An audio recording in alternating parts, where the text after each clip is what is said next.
महाकाली आपण म्हणतो.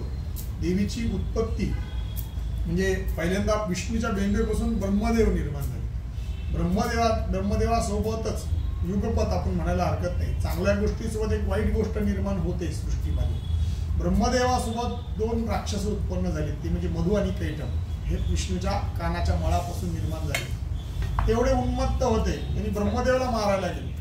ब्रह्मदेव म्हणजे ह्याच्याशी युद्ध करण्यापेक्षा मी जिथून निर्माण झालं त्याची उपासना करू. पण ब्रह्मदेव गेले विष्णूकडे. विष्णू झोपलेल्या अवस्थेत असताना विष्णू आता उठतील कसे म्हणून विष्णूच्या झोपेची स्तुती केली. आणि पहिलं काव्य कोणी रचलं असेल तर ब्रह्मदेवाने रचलं. ते म्हणजे कुठलं तर रात्री सूक्त. ओम ब्रह्मोवाच त्वं स्वाहा त्वं स्वधा त्वं हि वषट्कार स्वरात. म्हणजे विष्णूची स्तुती नाही केली, विष्णूच्या झोपेची स्तुती केली. आणि विष्णू झोपेत असताना त्यांची स्तुती केली तर त्याच्यातनं देवी निद्रादेवी उत्पन्न झाली, म्हणजे महाकाली उत्पन्न झाली. आणि महाकालीने पुन्हा विष्णूला जागृत केलं आणि हजारो वर्ष त्या मधुकैटभासोबत विष्णूने युद्ध केले. आणि युद्ध करून त्या मधुकैटभाचा वध केला.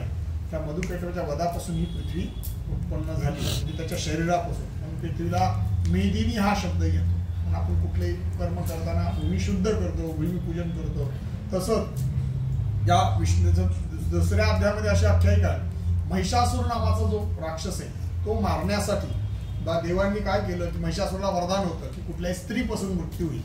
अशी प्रबल स्त्री तयार करायची म्हणल्यावर सगळ्यांनी एकत्र येऊन शक्ती तयार केली, म्हणजे महालक्ष्मी. महालक्ष्मीची उत्पत्ती तिथे महिषासुराच्या वधापुरती निर्मित झाली. आणि त्या देवीने महिषासुराचा वध केला.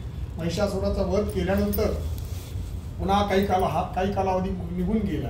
त्याच्यानंतर समुद्र मंथनातनं पुन्हा महालक्ष्मी पुन्हा उत्पन्न झाली आहे. आणि त्याच्यानंतरही पुन्हा हे राक्षस राहिलेले महिषासुराचं जे सैन्य मधु कैटभ जे काही आहेत, पुन्हा चंड मुंड हे सगळे राक्षस, शुंभ निशुंभ अनेक राक्षस पुन्हा राहिले. रक्तबीज, आता आपण आहुत्या देताना बऱ्याच दिल्या. डाळिंबाची आहुती दिली, मेथीची भाजीची आहुती दिली, त्याच्यानंतर मधाची आहुती दिली.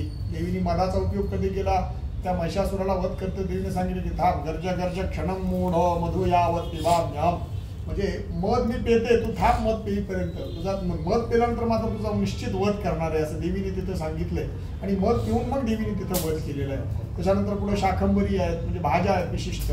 देवीने रक्तबीजाचा वध केला. रक्तबीजाचा वध करते देवीला सुचत नव्हतं कसं मारावं, कारण रक्तबीज हा जो आहे एक थेंब पडला की हजारो रक्तबीज तयार व्हायचे. देवीने मग डाळिंबाचं जे आपण रूप बघितलं, डाळिंबाच्या अनेक मध्ये बिया आहेत, हजारो बिया मध्ये आहेत. आणि मग वरून कवच. मग देवीने त्या डाळिंबाचं रूप घेतलं, त्याचं रक्तच खाली पडू दिलं नाही. आणि मग तसा त्या रक्तबीजाचा वध केला. त्याच्यानंतर देवीला जे काही डोळ्यातनं जे पाणी पडलं त्या पाण्यापासून ह्या शाकंभरी सगळ्या भाज्या उत्पन्न झाल्या. पण त्याला शाकंभरी पौर्णिमा पण आपण म्हणतो. तर महासरस्वतीची उत्पत्ती आपण म्हणतो. तिथे आपल्याकडे 3 उत्सव केले जातात. एक चैत्र कृष्ण अष्टमीला तुळजापूरच्या देवी म्हणजे महाकालीची उत्पत्ती. महालक्ष्मीची उत्पत्ती कुठं तर लक्ष्मीपूजनाच्या दिवशी, पण आपण लक्ष्मीपूजन त्या दिवशी करतो. आणि महासरस्वती उत्पत्ती कधी ते शाकंभरी पौर्णिमा म्हणजे पौष पौर्णिमा. ह्या 3 देवींचे 3 जन्म आहेत. म्हणजे तिन्ही जे उत्सव आपण करतो त्या देवींनी म्हणजे सगळ्यात महाकालीने एकही दैत्य मारला नाही चरित्रामध्ये. महालक्ष्मीने एकच दैत्य मारलं. आणि सगळे राहिलेले सैन्य कोणी मारला असेल तर महासरस्वतीने.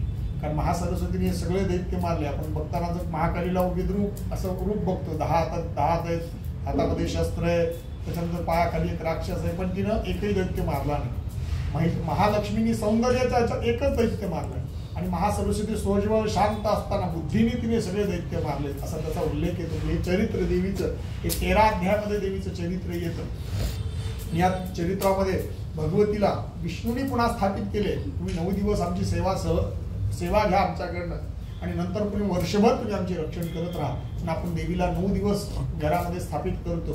त्या 9 दिवसामध्ये देवीची उपासना करतो. अनेक प्रकारच्या उपासना आहेत.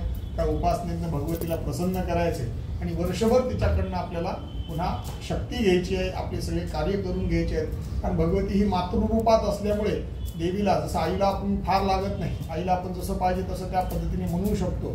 वडिलांपेक्षा आईला आपण जवळ करतो, तशी ही भगवती आहे की आपली सेवा आपल्या वर्षभर आपल्याला ती आशीर्वाद रूपी आपल्यासोबत असते. अशा पद्धतीचे कर्म आहे. निश्चित त्याचे फळ आपल्याला चांगले. अनेक संकट वर्षभर येतात. त्या संकटातून मात करण्याची क्षमता कोण देत असेल तर देवी देते. कारण आपली ही सृष्टी आहे. नाही तर आयुष्यभर आपलं आईचं काम करणं, सतत दररोज पळणं, दररोज काम करून येणं ह्या सगळ्या आहेत. कुठंतरी भगवतीची सेवा आपल्याकडनं झाली पाहिजे. मग ह्या भगवतीच्या सेवेरूपी आज आपण ते अर्पण केलेलं आहे. आणि पहिले 3 दिवस देवीचेच आहेत, महाकालीचेच आहेत, पण आपण महाकालीच्या रूपात आजचे आपण घेतलेलं आहे. पुढे आपण हातात पाणी घ्या.